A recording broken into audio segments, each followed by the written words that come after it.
গত 23 নভেম্বর থেকে Begum Zia ever care হসপিটালে চিকিৎসাধীন রয়েছেন এবং এই চিকিৎসাধীন অবস্থায় ক্রমান্বয়ে তার কিন্তু অবস্থা সংকটাপন্ন। এক্ষেত্রে দেশের বিভিন্ন প্রান্তে দোয়ার আয়োজন করা হয়েছে এবং এই দোয়ার মাধ্যমে নেতাকর্মীরা কিন্তু সকলেই আশা করছেন বেগম জিয়া আবারও তিনি ফিরে আসবেন দলীয় নেতাকর্মীদের মাঝে।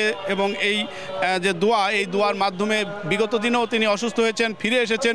এবারও সেই প্রত্যয় নিয়েই কিন্তু নওগাঁর পত্নীতলা ধামুরহাট আসনের যে বিএনপি মনোনীত প্রার্থী শামসুজ্জোহা খান তার আজকের এই দোয়া খায়রের আয়োজন করেছে। সকলেই যে বিষয়টি বলছেন যে বেগম জিয়াকে বিগত শাসনামলে ধুকে ধুকে আসলে তার যে অপচিকিৎসা করা হয়েছে, তাকে হত্যারই একটা প্রয়াস ছিল, তার ফলে কিন্তু তিনি বারবার আক্রান্ত হয়েছেন, অসুস্থ হয়েছেন এবং সেই অসুস্থতা কেটে আবারও তিনি ফিরবেন এবং এই প্রত্যয়ে এখানে দলীয় নেতাকর্মীদের দিক থেকে কিন্তু দোয়ার আয়োজন করা হয়েছে। এই মুহূর্তে নওগাঁর পত্নীতলা যে বাস টার্মিনাল রয়েছে সেই বাস স্ট্যান্ডে বিভিন্ন গাড়িতে করে নেতাকর্মীরা এসেছেন, সকলেই দোয়া করছেন মহান আল্লাহর কাছে বেগম জিয়ার এই অবস্থা দ্রুত তিনি কেটে উঠবেন, সুস্থ হবেন এবং এই সুস্থতার মধ্য দিয়ে আগামী ত্রয়োদশ নির্বাচন রয়েছে, সেই নির্বাচনে বেগম জিয়া আবারও দলীয় নেতাকর্মীদের মাঝে তার যে উপস্থিতি, সেই উপস্থিতির মাধ্যমে নির্বাচনে অংশগ্রহণ করবেন। সাবেক তিনবারের প্রধানমন্ত্রী, আপনারা জানেন তার জনপ্রিয়তা কতটুকু, আর তার জন্য গোটা বাংলাদেশ, গোটা ওয়ার্ল্ডের মানুষ দোয়া